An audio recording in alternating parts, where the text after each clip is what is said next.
Good evening, everyone, and welcome for our second autumn talk in our series that the Stained Glass Museum has every year.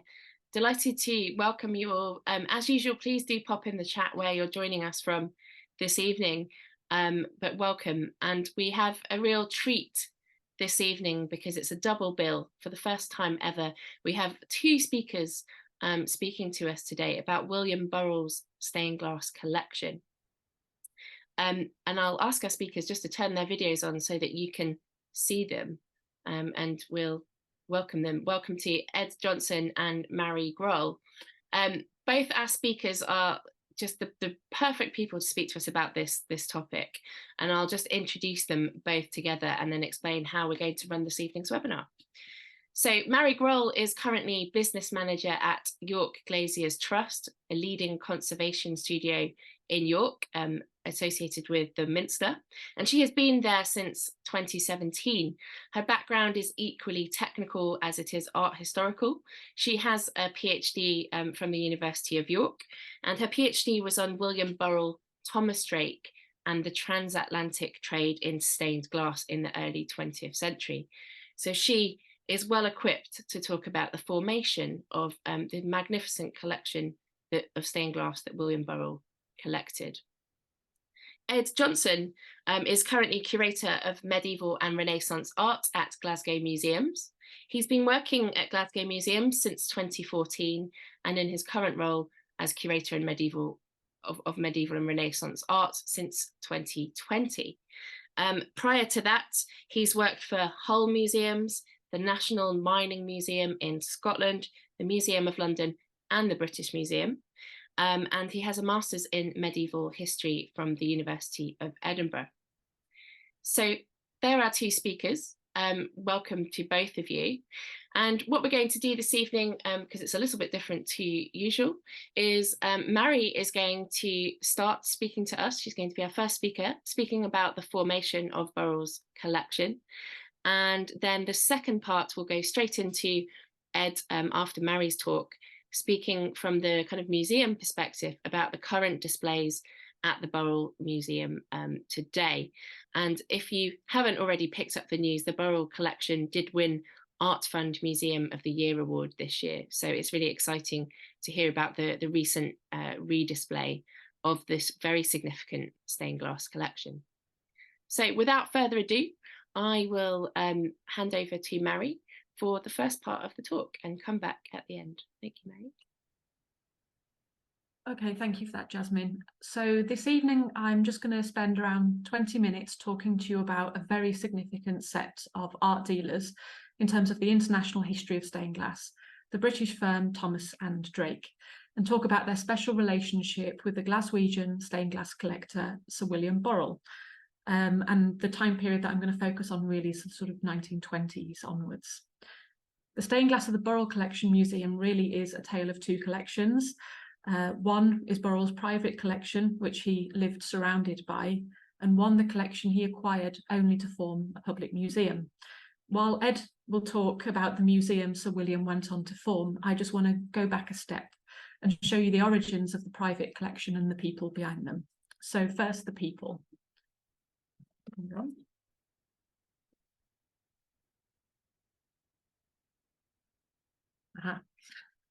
The art dealers Thomas and Drake had a stock of thousands of panels of stained glass, which they amassed and sold ferociously during the first half of the 20th century. Most of the stained glass of the V&A in London has come from them, as is the stained glass at the Metropolitan Museum in New York, and also the Burrell Collection in Glasgow, the three largest stained glass collections worldwide. These three institutions owe their rich and vast stained glass holdings to the heavy reliance on Thomas and Drake as their suppliers. Famous multi-millionaire and billionaires, such as the Fords of Ford Motor Cars, the Woolworths of the Woolworth stores, all appear in Thomas and Drake's purchase books. Chequers, the official residence of the Prime Ministers of Great Britain, is furnished with their stained glass. The founder of Dunlop Tires bought from them also, as did John Rockefeller, who is potentially undisputably the richest man ever to have lived. Their client list was global and, as you can see, extremely impressive. Thomas and Drake was officially incorporated in 1922 in London and New York. The company had 3 partners, and you can see 2 of them here. So father and son, Grosvenor and Roy Thomas, and later they were joined by Wilfrid Drake.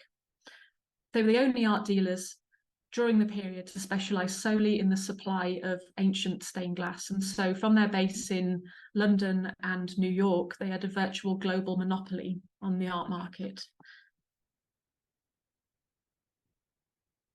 Grosvenor Thomas, its figurehead, was a self-taught landscape painter and member of the artist collective, the Glasgow Boys. This included acclaimed artists such as Lavery, Crawhall and Whistler, and they practiced in a loose impressionist style. Painting was probably Grosvenor's true passion, and throughout his life he identified himself foremost as a landscape painter. Painting wasn't just a hobby for him, though. He won several prestigious gold medals at international exhibitions.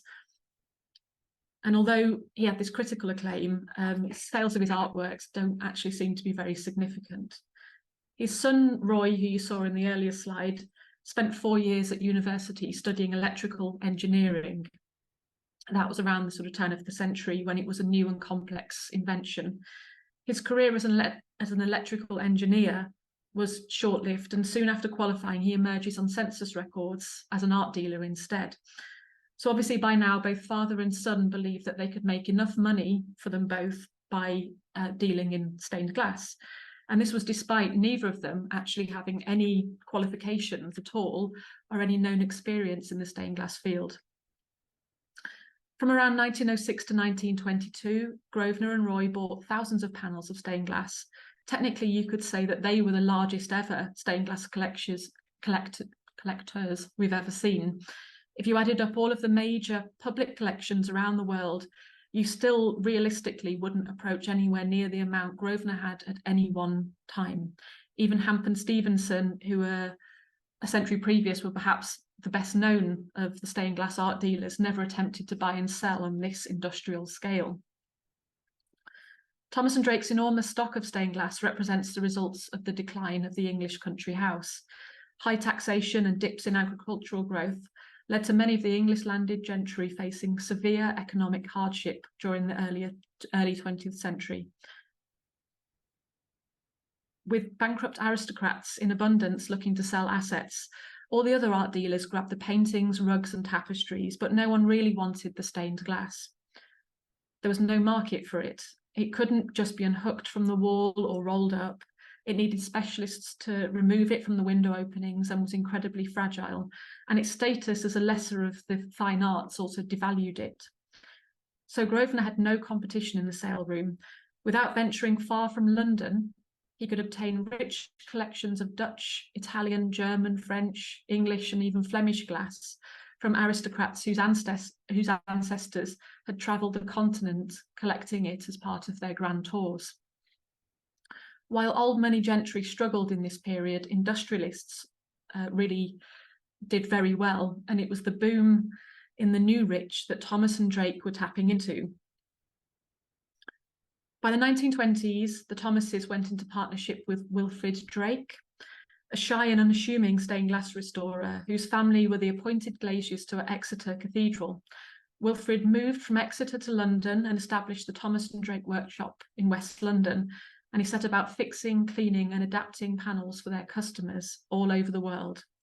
Soon after they began their business, however, their charismatic figurehead Grosvenor died, leaving Wilfrid and Roy to handle the transatlantic business they'd just formed on their own. It is probable that Wilfrid was never really meant to have been customer-facing, instead staying behind in the workshop and tinkering with the panels. But he had to step up when Grosvenor died. But it was his really special relationship with Sir William Burrell, which was the one that really came to define the sort of span of the firm. Sir William Burrell, on the right there, was born in 1861 in Glasgow. His father and grandfather built and ran a shipbuilding business, with Sir William joining the company aged just 14.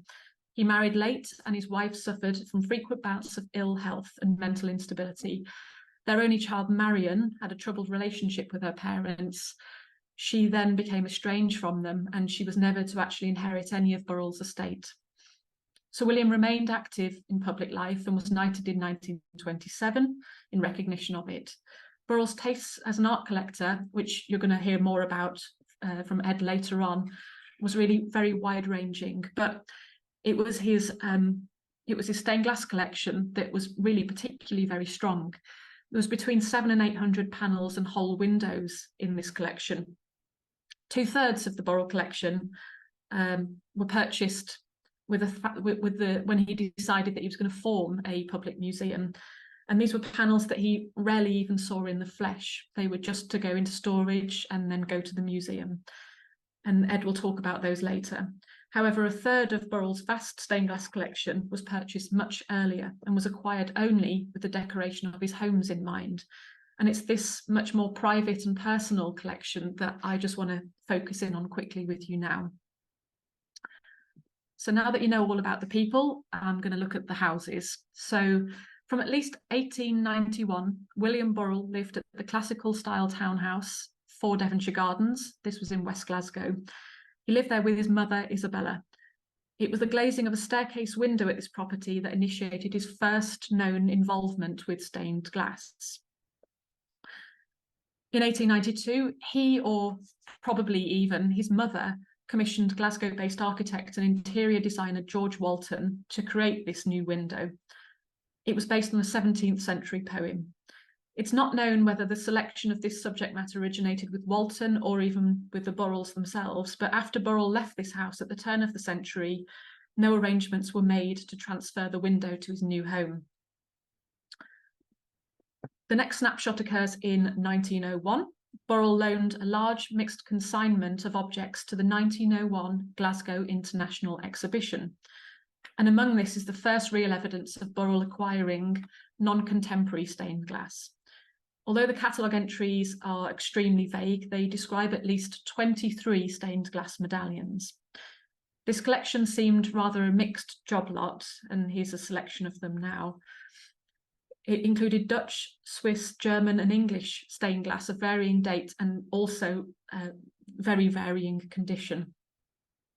By the time Burrell had settled at 8 Great Western Terrace, which was an 18-room townhouse, also in Glasgow. The Gothic-style interiors were laid out by Edinburgh-based architect Robert Lorimer. The contemporary photographs that we have illustrate that at least some stained glass was incorporated into selected window openings at the property, as you can see here. Although Burrell had already demonstrated a solid interest in stained glass, though, it was not really until his purchase in 1916 of his Scots baronial estate, Hutton Castle, which was in the Scottish borders. And here it is. This coincided with Burrell's retirement. And this is when, Burrell really steps from becoming a sort of minor collector of art to becoming a really major collector. From around 1927, Burrell began to concentrate on the furnishing of the castle. And for that, he used a firm called Acton Sergi, and they were formerly called White Allen, and they had been involved in the decoration of Buckingham Palace, amongst other places. Thomas and Drake were appointed as Burrell's stained glass advisors. Hutton Castle is now in private hands and has been much altered. It reflects little of its appearance during Burrell's occupation. Although the general location and appearance of the Hutton rooms that were selected for reconstruction in the new museum later on, give us some form of an indication as the appearance of the rooms in the castle. Other parts of the house have unfortunately been entirely lost. For reasons of practicality, the proportions, orientation, and especially locations of the window openings were changed in the Hutton rooms as seen in Glasgow, in the Burrell Museum. In the 1950s, there was a plan for many more of the rooms at Hutton Castle to be reassembled at the museum, but the idea was very swiftly abandoned. Surviving floor plans, a catalogue of stained glass authored by Thomas and Drake, and a limited number of photographs are now all that remains. So I've combined these together to reconstruct Burrell's Hutton Castle again. So I'm just going to whiz through them really fast and then return to some of the slides. So The main entertaining spaces were located in the western wing of the castle, beginning with the Great Hall on the ground floor. This was directly below a double-height drawing room. The two spaces were connected by what Burrell termed the western staircase. Other entertaining spaces could be found in the middle range of the property, on the first floor, such as the billiard and dining rooms. Also in the middle range were the Burrell's more private and functional rooms, such as the business room, and on the ground floor, family and guest bedrooms on the second, third and fourth floors. The servants' quarters were spread across the relatively newly built late 19th century eastern termination of the castle. The glazing of the castle with ancient stained glass took 2 years. There were hundreds and hundreds of letters exchanged between Wilfrid Drake and Burrell, and they reveal that the drawing room was the first room at Hutton Castle to have been glazed. This included 2 French early 16th century windows, one depicting the life of St. John the Evangelist and one a tree of Jesse. The actual process of installation was undertaken by Norman MacLeod MacDougall. He was the former chief glass painter at Daniel Cottier's studio. However, the majority of the restoration and adaptation of the panels was undertaken by Wilfrid Drake down in London. The glaziers took around 3 months to complete the drawing room windows. Work progressed from the drawing room to the ground floor vestibule, here's the picture on the right, into the ground floor Great Hall, which is the picture on the left, and its connecting western staircase. Panels installed in the Great Hall were again largely figural and religious in subject matter, including a French 15th century window depicting St. Cecilia and the angels, a French 16th century window showing the meeting at the Golden Gate, and a Flemish 15th century adoration. A total of 128 panels of stained glass had reportedly been installed throughout the property by November 1928. And that's a rough sort of halfway point. By late January 1929, the lancet windows of the square-shaped medieval tower were filled, and a 12th century panel depicting the prophet Jeremiah was set in a narrow window in the adjoining circular tower staircase. And this Burrell was really proud of, as it was one of the oldest panels that he'd ever owned. 18 months after the first glass is reported to have gone in, a total of around 222 panels were now on display at the castle. Rooms glazed by this date must have included the several cloakrooms, lavatories, corridors and bedrooms, sitting rooms, as well as the business and billiard rooms and various rooms in the servants' quarters. Even in some of the more unimportant rooms, the glass was still of exceptional quality. For example, if you did visited the ladies' loo, St. Mary of Egypt would have been staring right back at you. One of the final areas to have received its stained glass was the first floor dining room, despite its importance as an entertaining space for guests. Several of the panels for this room were not purchased until at least May 1930, including a German 14th century window depicting St. John the Baptist. By the beginning of 1931, by his own estimations, Burrell now had 233 panels and windows on display at the castle, growing soon after to 250 by 1932. This was a huge and highly concentrated display of stained glass. Such an extensive domestic display can only really have borne comparison to Thomas and Drake's near contemporary glazing of English revival style Ranelagh Manor in Pennsylvania in the USA, where around 100 English medieval armorials were purchased between 1924 and 1927 by American heiress Eleanor Widener Dixon. Almost a third of the rooms at the manor included ancient stained glass, including the main reception rooms, stairwells and bedrooms, as well as various pantries. The Dixon's collection of stained glass was less than half that of Burrell's and far more narrow in its scope, consisting only of English medieval armorials set in plain quarried surrounds, with the exception of a handful of Dutch secular panels. Letters between Drake and Burrell show a very strong awareness of this collection, and they frequently use this collection as a benchmark of quality. The publishing in London in 1927 of a colour-illustrated stained glass catalogue made the Dixon collection widely accessible to international audiences. Thomas and Drake were thanked for their services in the catalogue. Its release was just a year before Burrell's glaziers began work at Hutton Castle, And it's possible that Burrell intentionally leaned on the service of Thomas and Drake from this point onwards due to their heavy involvement with the Dixons. Burrell's closest European counterpart was probably Liverpool-based antiquarian Dr. Philip Nelson. He was another heir to a significant shipping fortune. Like Burrell's, Nelson's collection of glass was large, totaling around 400 panels by the time of his death in 1953. But it's not clear actually of what proportion of Nelson's acquisitions were actually installed in his South Liverpool home Beechwood, as no records of this property and its contents survive. Burrell was also very aware of Nelson's collecting activities, though. Burrell continued to augment and refine his collection over the successive decades, unlike Thomas and Drake's other customers and unlike the Dixons. They instead commonly decorated in one short, sharp glazing campaign with no further alteration.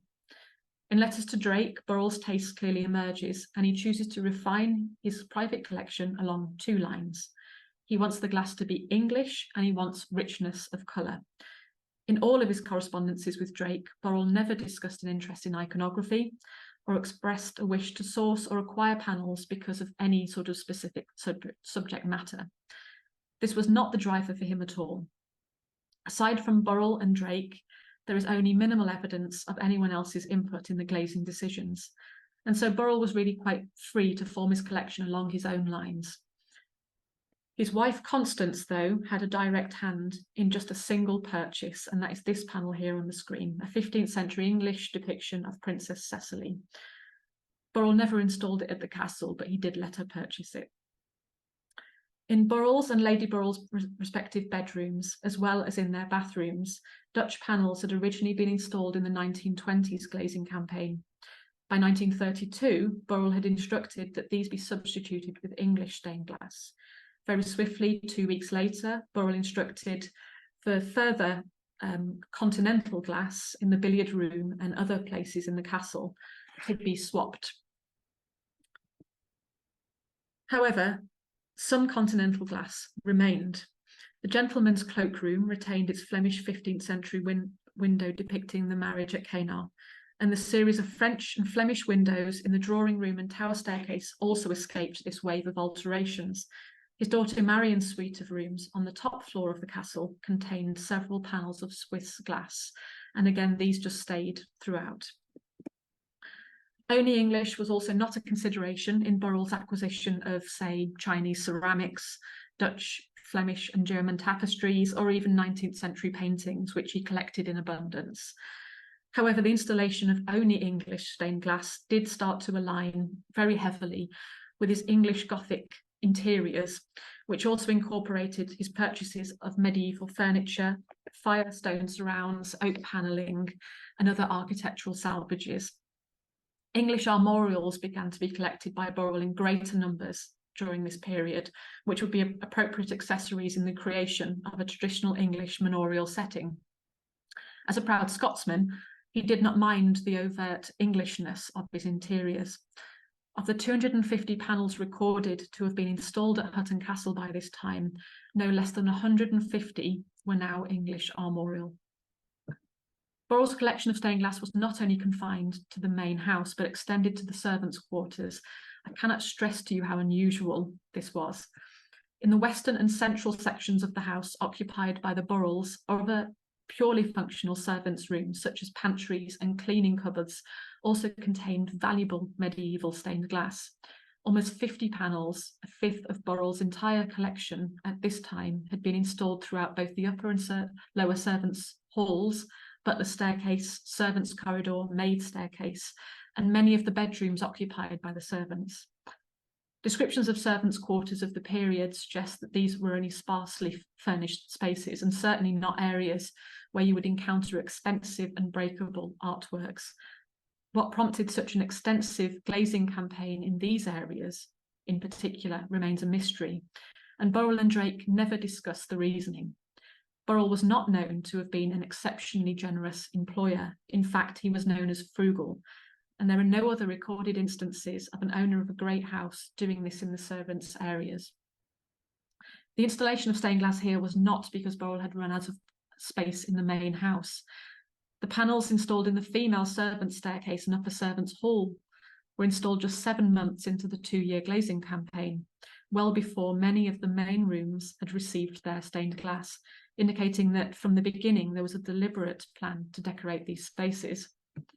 The expenses associated with the glazing of the servants' areas were significant, not least the costs connected to their specialist repair and installation, but also their initial acquisition.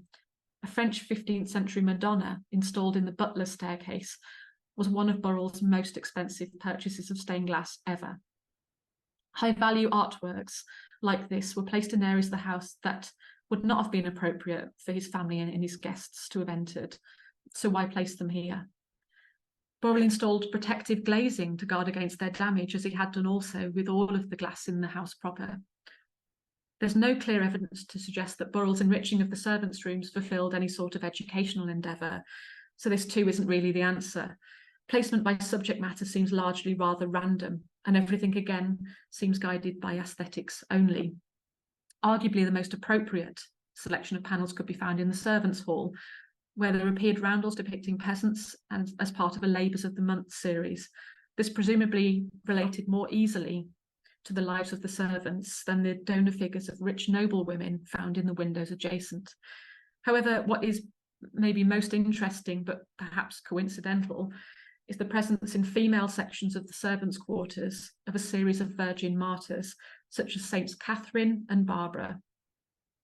These may have been intended as models of virtuous behaviour, as would have been promoted among the young female single staff members. This same combination of saints is also found in windows directly outside Burrell's wife's bedroom. The extensive glazing of Hutton Castle was extraordinary in many ways. Not only was the main house glazed with unprecedented amounts of stained glass, but also in a most unusual move, the servants' quarters and sundry cupboards and toilets. Now that these panels have been divorced from this setting and are now mixed with hundreds of Burrell's later acquisitions for the museum, this re-establishing of the glazing of his homes becomes all the more important. It serves to underline the special link some of Burrell's panels had to Burrell's everyday life, and indeed where the ambitious spark of a museum first formed. And I'm going to hand over to Ed now to talk more about that very museum that came next. Thank you very much for that, Mary. That was great. I'm just going to share my screen. So I'm hoping that if I do this,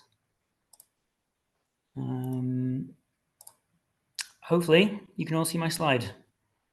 So I will begin. Yes, hello everyone. Thanks for coming along tonight. I'm Ed Johnson. I'm the curator of medieval and Renaissance art at the Burrell Collection. And following on from Mary's excellent introduction to Sir William and his growing stained glass collection, I would like to take the narrative forward just a little and delve into the following years. So looking at the period preceding the gift of Burrell's entire collection to the city of Glasgow in 1944, and then the eventual founding of the museum in 1983. And I'm going to briefly touch on these sort of ethos and principles that guided the original building before turning to the continuities and the changes that have taken place with the recent renovation and our approach to display today, with of course a focus on that integration and interpretation of the stained glass. Now, as we've seen, the Burrell Collection was amassed by Sir William Burrell and his wife, Lady Constance Burrell, and it's home to around 9,000 objects in total, and it's quite an eclectic mix. So it brims with highlights and pieces from all over the world. It represents some sort of 6 millennia or so of human artistic achievement, and it's notable for its really fine and extensive collection of Chinese bronzes and ceramics. It's got Islamic carpets, its late 19th and early 20th century art. There's a much celebrated collection of French Impressionists, for example. But I don't think I'm showing any particular unfair curatorial bias when I say that it's the medieval and Renaissance art, particularly that of Northern Europe from around the 13th to the 16th centuries, which was always Burrell's first love and is arguably the strongest part of the collection. Now, the medieval and Renaissance collection ranges from, as you can see on this slide here, there's monumental stone architecture, there's oak furniture, there's tapestry and sculpture, right through to small handheld ivories and metalwork and tableware.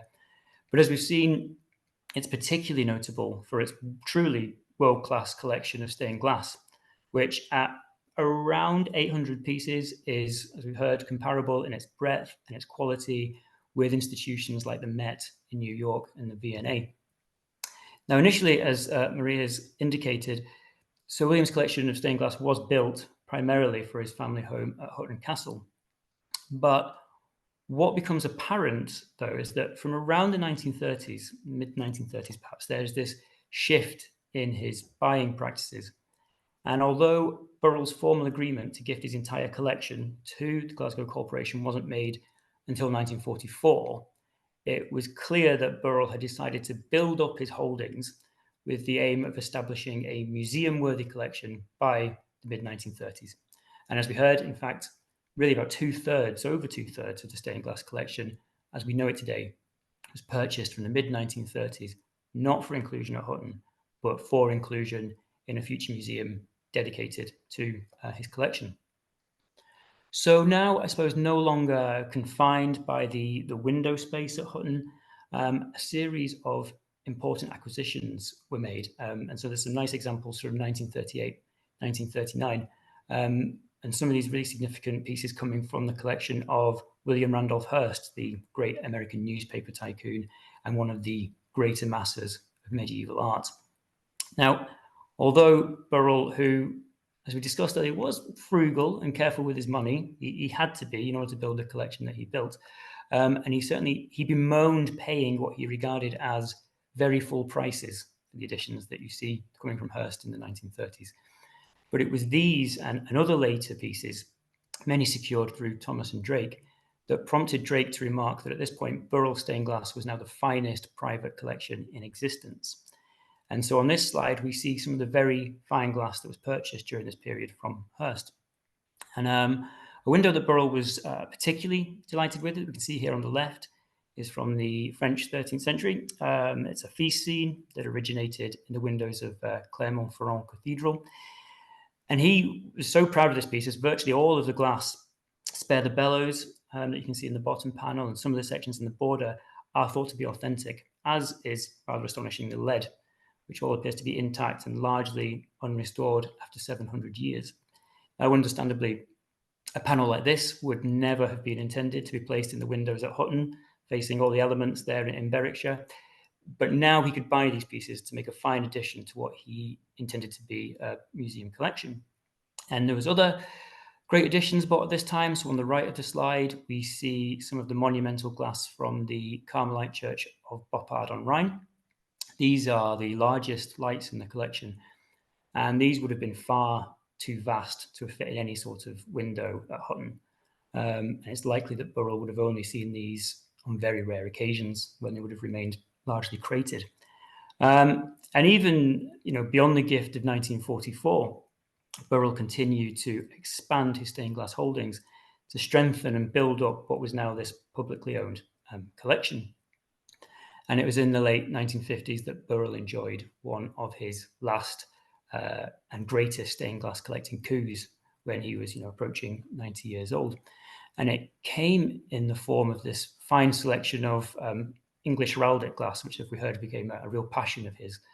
And it's a near complete series of 39 panels, originally from the Great Hall of Fawsley Hall in Northamptonshire. Now, these were a much sought after edition. Burrell chased them for 11 years, actually, before he could finally secure them for the collection in 1950.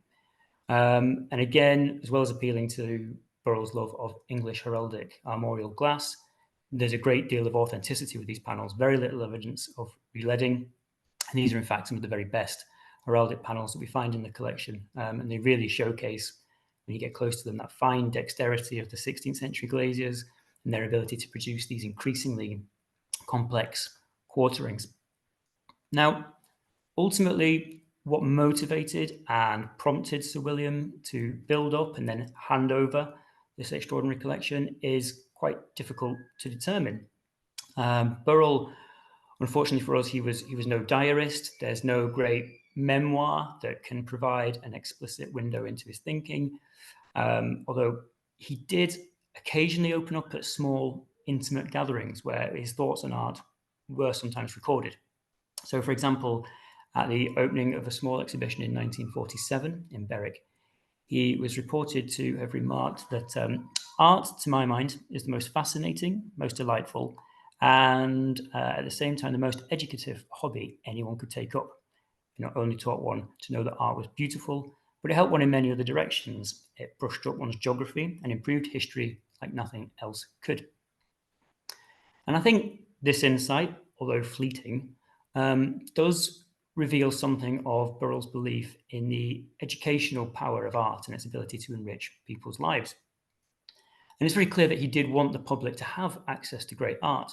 That's reflected not only in his gift of 1944, but the extensive loans of his collection that he made to innumerable museums and galleries, cathedrals and colleges up and down the UK throughout his life. In addition, Burrell also had a profound sense of public duty, which no doubt influenced his decision to donate the collection, and that was seen through long stints as a local councillor in both Glasgow and Berwickshire. I think also possibly the deterioration in the relationship with his daughter that was mentioned earlier made it clear that there was going to be no sort of family to take on the collection. I'm sure that played a part. And I think there was also no doubt this degree of personal pride and vanity, perhaps. The gifting of the collection to Glasgow was a way to ensure Burrell's legacy.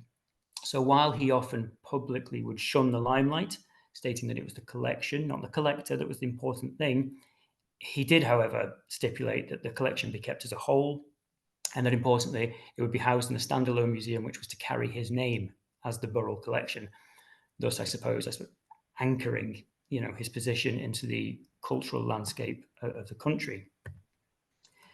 Now, the city's search for a permanent home for Burrell's gift was a long one.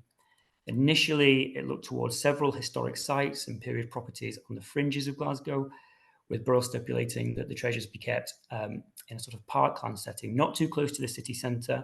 He had particular fears about the detrimental effects of air pollution in the city at that time, particularly on his tapestries. But ultimately, all of these initial schemes, for various reasons, some which became quite developed, failed to get off the ground. And the matter of the collection's long-term home was unresolved for decades. Now, although there were, in the mid-20th century, a number of high-profile exhibitions throughout the country which did showcase elements of the collection, including some substantial amounts of stained glass, some of which you can see on the slides here. Without a permanent home, it was inevitable, really, that public access to the collection was rather limited.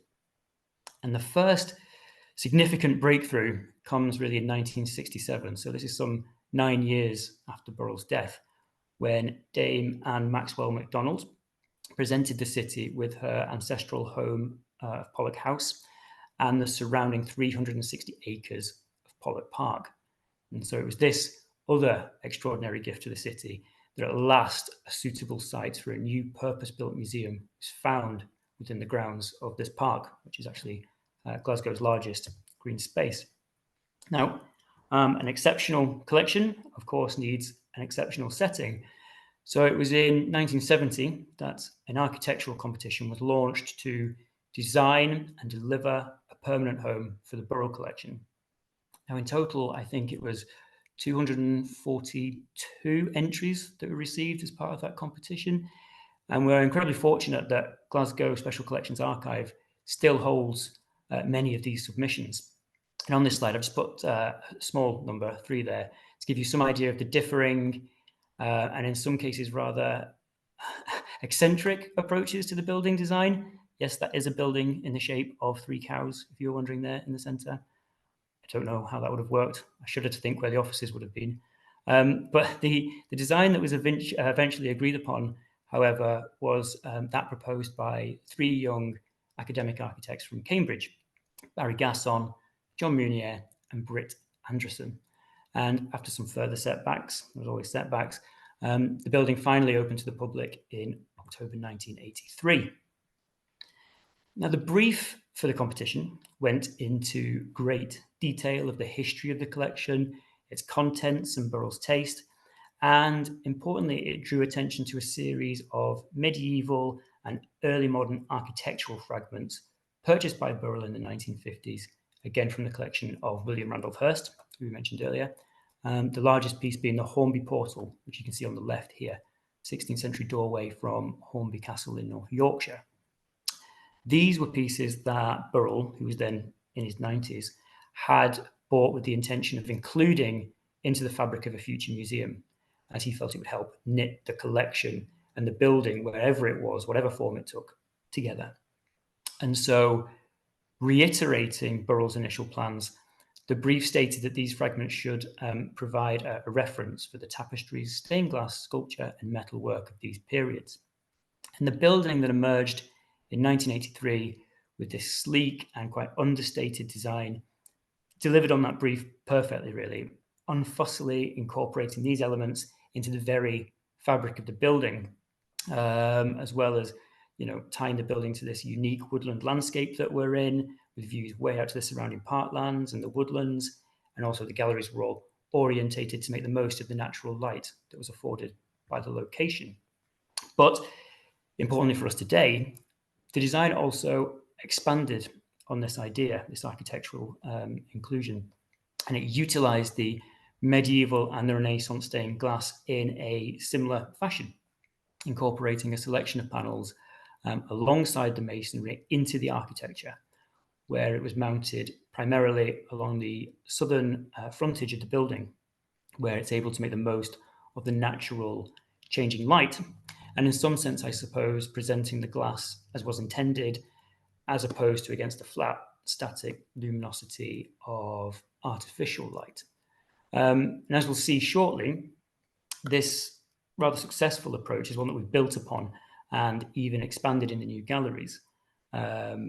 Also, of course, alongside this gallery, as you can see in the bottom left, there's a traditionally lit stained glass gallery using artificial light, which had a good selection of glass, but was predominantly home to the smaller heraldic panels and roundels.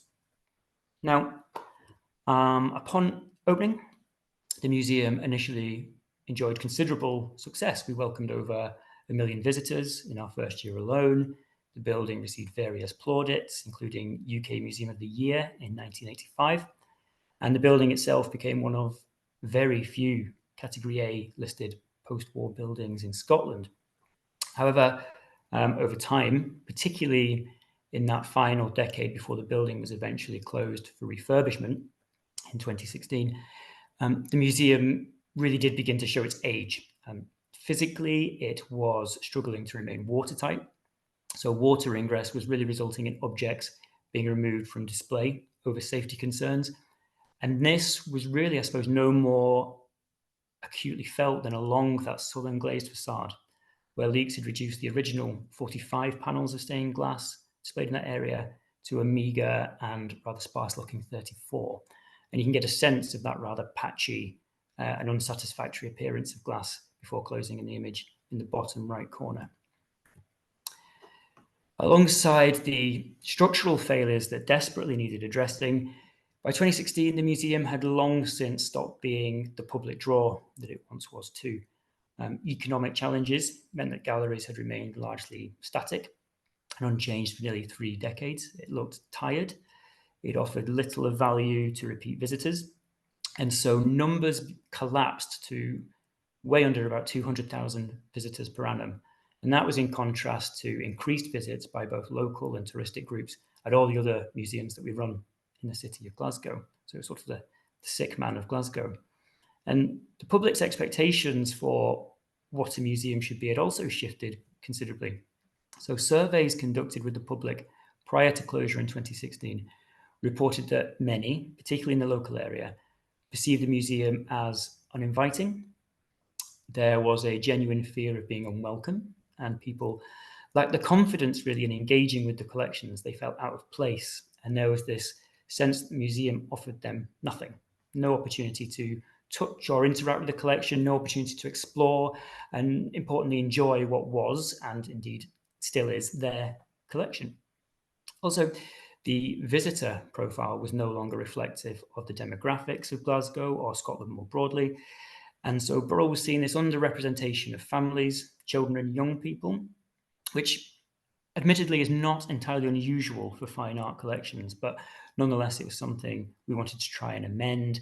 And even amongst what was that core of older adult groups that were still visiting, we were still seeing a quite sustained and dramatic overall drop in attendance.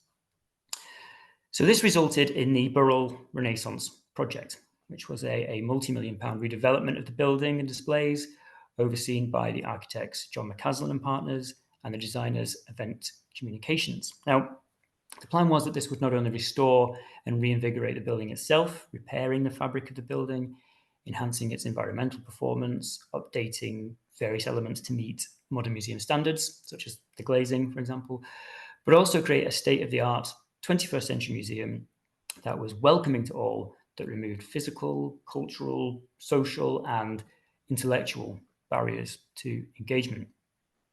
The new museum, I suppose it was hoped, would manage the considerable and, I suppose, quite complex challenge to diversify and develop new audiences without alienating existing visitors.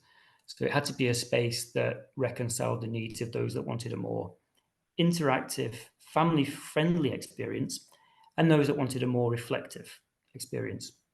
So I suppose, in a nutshell, the philosophy for the refurbishment was to deliver a world-class art museum, informed, of course, by robust academic research that put objects at the heart of the displays, but which also belonged to the people of Glasgow and was accessible to all. And to help realise this vision, the museum's dialogue with the public did not end in 2016. Throughout the entire process, the Burrell team held sessions and consulted with a diverse body of individuals and community groups, and in total, some 15,000 people were consulted to help develop and shape the future museum. And what became clear was that people wanted more engagement and more interaction, some digital and tactile elements as well, these different approaches that helped increase access and meet different audience needs. And there was also this enthusiasm for a biographical approach to the interpretation that explored the stories of those behind the art, those who made, owned, or otherwise interacted with the pieces on display. And there was a desire to explore the ideas of craft and design behind the pieces. And these slides, which I'll just pass over here, I suppose give some idea of the new approaches seen in the refurbished galleries that opened in March 2022.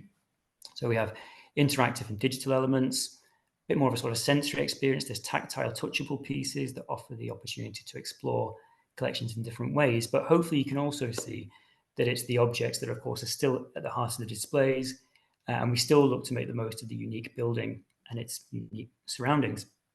But one of the most important and significant changes was that the visitor spaces were greatly expanded. So old office space on the upper floors, for example, was turned over to galleries. And what we have as a result is about 35% more display space. And this had huge implications for the display of stained glass. And it allowed for a whole new gallery that sort of replicated the established architectural inspired method of display along that museum's south facade. So as a result, what you get now is a dramatic new south face and dramatic new welcome as you approach the museum. So I apologise for my rather shoddy photography there in the top left. You can't really see it that well, but hopefully this nighttime shot does offer some idea of how you're met on arrival now by two floors of glazing as opposed to the original one. And they're both studded with stained glass, creating a vast, almost church-like feel. And at night in particular, it's beautiful. It just shines out in the park, almost reliquary, casket-like. It's lovely. Now, the intention in these gallery spaces along the south facade was again to build on the strengths of the old concept and create an airy, quite relaxed space where visitors could take in the glass, bathed in this sort of kaleidoscope of colour, as you can see. And in contrast with the earlier building, the stained glass is a lot more extensive, but also it's been lowered to allow it to be viewed and appreciated more closely. Now, this approach was also informed by visitor research, when it was related to us that people enjoyed getting close to the glass and being able to appreciate the colour and the craftsmanship, while also enjoying a contemplative and atmospheric space. But that was also paired with this desire to explore the history and the stories behind how the glass was made, those involved in the process, and some exploration of those depicted. So in order to try and strike this balance, the displays in these galleries do carry some light and modest interpretation, but that in itself is quite a shift to the old Burrell, where there was effectively no interpretation at all through label texts beyond what we call tombstone information. So you would have a title, a date, a place of origin, and it was felt that this sort of approach left some people feeling quite alienated and as though they were expected to arrive with a certain degree of prior knowledge. So the new interpretation, while looking to respond to the minimalist sensory approach that was favoured by visitors, does seek to gently introduce some ideas and concepts. Now, I won't spend the remainder of this talk going into a comprehensive rundown of all the stories present in the galleries, because that would take hours. And I'd also like you all to come along and experience the galleries for yourself, if indeed you can. But to give some idea, on the ground floor, for example, where we have built upon that original stained glass gallery, we've sort of, like I say, greatly expanded on that original display, but creating a much more dense hang. We've got stories that look to explore and introduce the use of religious stained glass as a didactic and instructive religious tool. For example, we look at how artists intended glazing to be accessible and easily recognized from distance. And then with some of these narratives, like the legend of St. John the Baptist, as you can see in this wonderful glass from Rouen, they're explored in a little more detail. So the scenes are picked out and explained. And we also look to introduce Burrell himself a little in this space and his collecting practices. So here we see an introduction to Burrell's pursuit of the glass from Forsley Hall that I just mentioned earlier. Upstairs, we see stained glass positioned in an entirely new gallery dedicated to glaziers and glass making more broadly.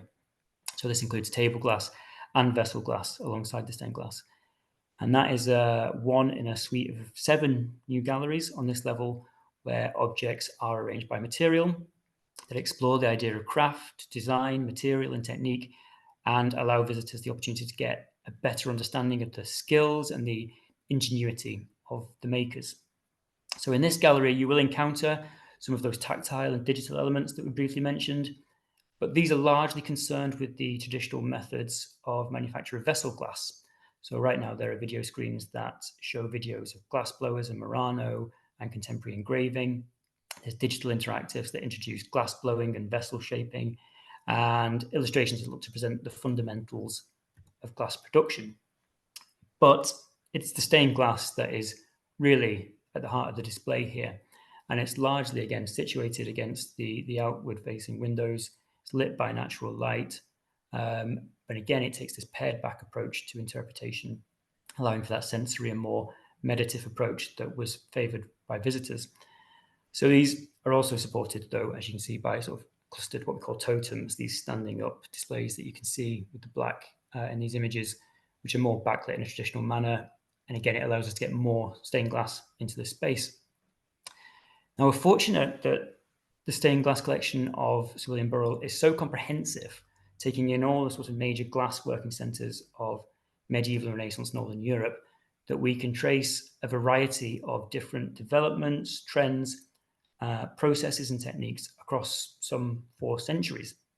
So that in these displays, what we can do really, as you can see from this example of labelling here, we can explore, for example, the chemistry of stained glass colour, the development of silver stain and enamels, and the techniques used to paint on glass, as well as how glass was assembled, and hopefully give some insight into the skill and ingenuity involved in the manufacture of stained glass.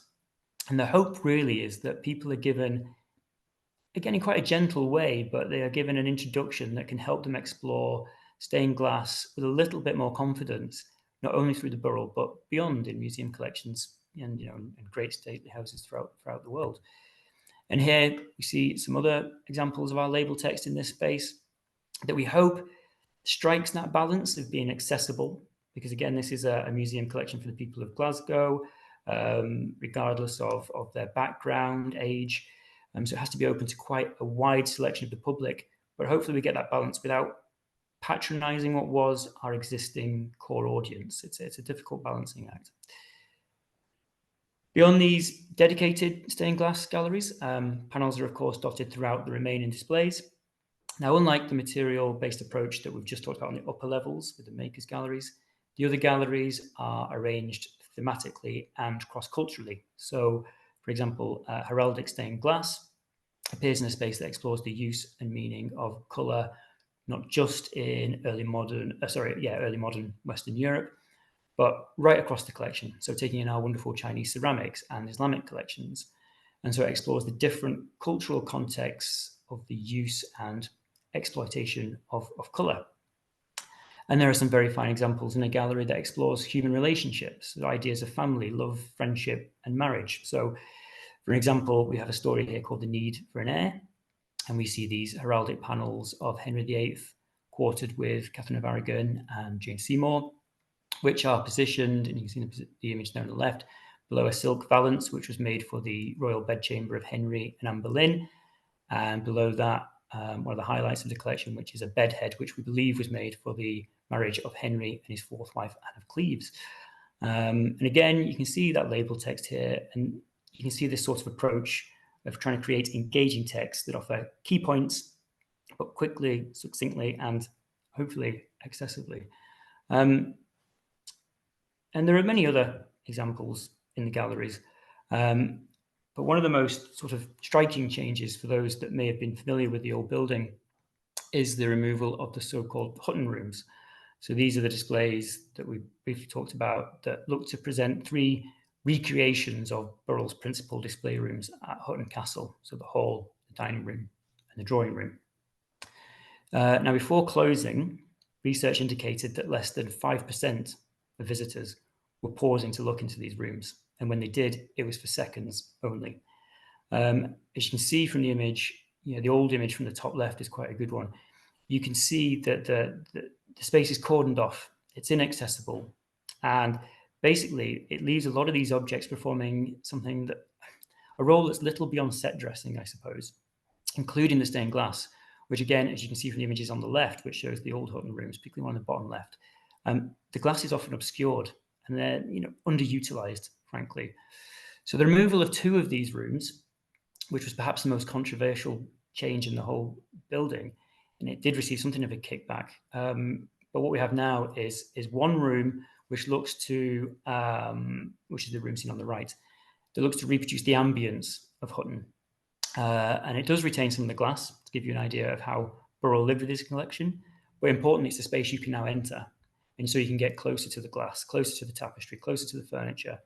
And the glass that has been removed from the other rooms is now redistributed in more accessible ways throughout other galleries. Another notable change, just before we finish up, was the removal of a little used lecture theatre, which is seen here on the left. That's given way to this large, open 3-story atrium type space at the heart of the building, where you now see some of our most monumental glass, including the Boppard glass mentioned earlier.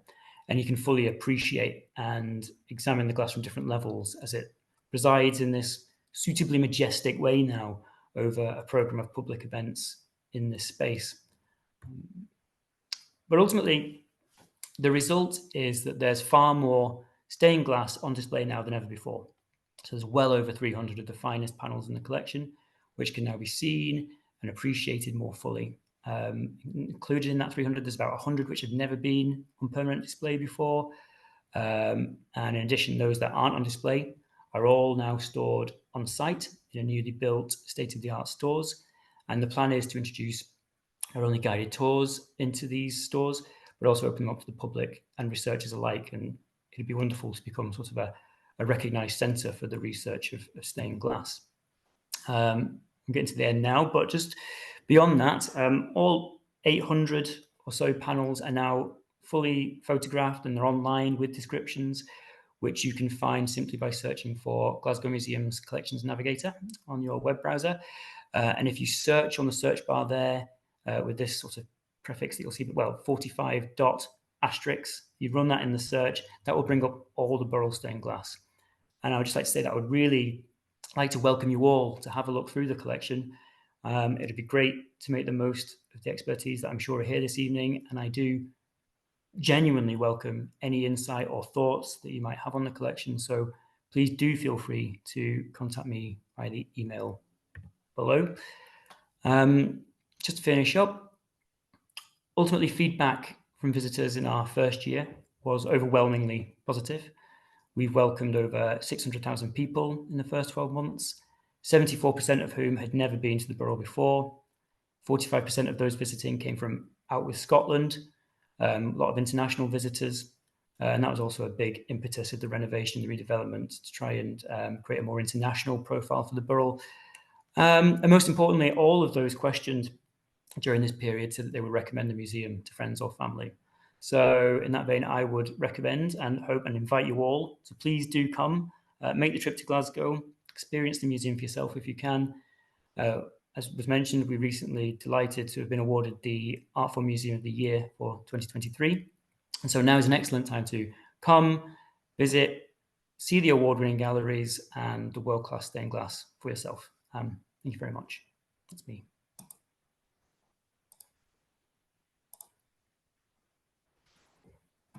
Thank you so much, Ed, and also Mary. Do pop back, Mary, so that we can see you too. Thank you to both our speakers for such excellent insight into one of the most significant collections of stained glass in the UK. I'm very jealous of the new stained glass displays, and also of the fact that Burrell had St Mary of Egypt in his loo, because it's a great panel, one of my faves. Those of you who are still with us this evening, if you've got questions for our speakers, now is your chance. So please do pop your Q&A, your questions in the Q&A or the chat. And I guess also because Ed and Mary, I've paired them together today, they may have questions for each other. So I'm not stopping you, ask each other questions as well and continue the dialogue. Do either of you have any questions for each other burning? Oh, that's one. Yeah, I suppose in terms of your selection of stained glass for display, obviously, as we all know, there are practical reasons why some panels over others would need to take priority and things like that. And obviously the space involved and how to light things. In terms of the other considerations, what were they for you, you know, aside from condition and display area availability? Well, it was as we sort of started to develop, well, I say as I came in after all the content had been decided. So I'm speaking on my colleagues' behalf here. But really, once the sort of key themes and key messages had been decided, that was also obviously the big driver. What stained glass helps tell these stories and these elements that we're looking at. So when we're looking at, say, the makers' galleries, when we're looking at things like the use of yellow stain, what have we got that shows that off across a range, perhaps, of different locations and different times? If we're looking at the use of ruby glass, what have we got that shows the development of that kind of thing? So that was a big consideration. But yeah, of course, condition is a big one. And it's difficult, you know, you've got 800 panels to choose from. It's, yeah, there's a load in store, which I would love to get out. So future temporary exhibitions, I will get as much out as I can, I promise. So I see there's a question that's just popped up about the Vale Royal windows. No, they're not in the cafe anymore. They are still on display. So they've been moved into, you'll see a good selection of them throughout the museum, actually. There's a nice cluster of them in the southern facade galleries that I talked about. They're not still in the coffee shop, though. Just decided that they were safer elsewhere and more accessible elsewhere. They were very high up in the cafe. And I have been, actually it was the day of the announcement of the Museum of the Year, and I can tell everyone that the displays are looking excellent. The glass is really visible and certainly much improved from when I had visited, when there were buckets in the galleries at one point. Mary, a question for you about Burrell the collector then. He obviously amassed this, like as you pointed out several times, probably the largest private collection ever. And I just wondered whether in his letters there was any insight into his own relationship with an experience with stained glass, in terms of when he might have first become interested in it, whether he went out to visit stained glass in cathedrals or churches, or whether really he was someone who sat at home and enjoyed buying things at auction.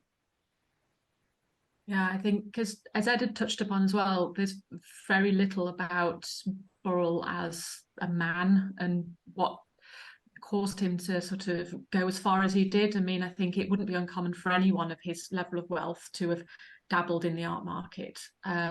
It was the fact that he took it to the extreme, I think, is the most weird thing about him. And there's nothing that really particularly explains that, other than he had the time. He was retired at this point, and obviously he lived actually quite a long life after his retirement. So he had a vast amount of time and a vast amount of money that he could just chip away at the hobby that probably became a bit of an obsession for him. But there's never really any strong indication about why he did anything, really. It just sort of, he just could, I suppose. It's an extraordinary story, even if we don't know the whole story. It's still very interesting to hear from the kind of beginning right up to present day. So thank you both for that. And you mentioned the Dixon collection, Mary. Is that available to visit, and are there other collections of private collectors that people could visit? I guess globally, because we're talking on that scale at this point. Yeah, I mean, obviously, Thomas and Drake furnished the houses of many of the big American collectors, and yeah, beyond the sort of all the major museums across the world, which all have some sprinkling of Thomas and Drake glass in. Yeah, really, it's the sort of Boston area, the New York area. They all have huge concentrations of English manor house style wealthy American houses that you can go and visit that do have Thomas and Drake glass in. None of them, though, were on the sort of highly concentrated scale of Hutton Castle, though. I think it was so unusual. The Dixon collection now is part of a museum, so again, it's like the Burrell Collection in that it got removed and transplanted elsewhere. So of course you can go to Philadelphia and you can look at lots of examples of that collection there. But you know, it's sad, I think, that no collection that was of that vast scale remained within a house. You know, and obviously I don't know, Ed, if you know really about it, why Hutton Castle was entirely abandoned as a result of the gifting. You know, why they had this idea that they were going to reassemble some of the rooms. Why didn't they just open that house as well as have a museum separately? Because they had enough of a collection for both, didn't they? Yeah, they did. I mean, I know with the initial gift, Hutton was included. I don't think it was ever going to be a suitable place for the collection because it's not close enough to Glasgow. So there's that issue. But the house was in the initial gift, as far as I remember. But the issue was that it just sort of was difficult, the upkeep of it. And by the time you're taking out the entire collection, and I do mean the entire collection, I mean all the wood paneling, I mean the fireplaces, you know, everything was stripped from that. I'm not really sure, you know, we see photos of it and it's in a pretty sorry state by the time that Lady Burrell dies in the 60s. And I just think just the upkeep of it just made it impossible, the costs. So it's now in private ownership again. So I don't know what state it's inside anymore. No idea. And also they don't want you coming to their house. No, they do not. If anyone's inspired by this to go to and knock on the door, don't. Well, thank you both for such an informative evening. And I think actually the fact that there aren't many questions from our attendees is actually because of how thorough you both were. And every time I had a question, you answered it as you were talking. So thank you. It's really great to hear more about the Burrell Collection, its formation, and as it is today, looking spectacular. I know that there are new guides to the collection, but this is also a good little guide that you can easily get to the stained glass for those who are particularly interested in the stained glass.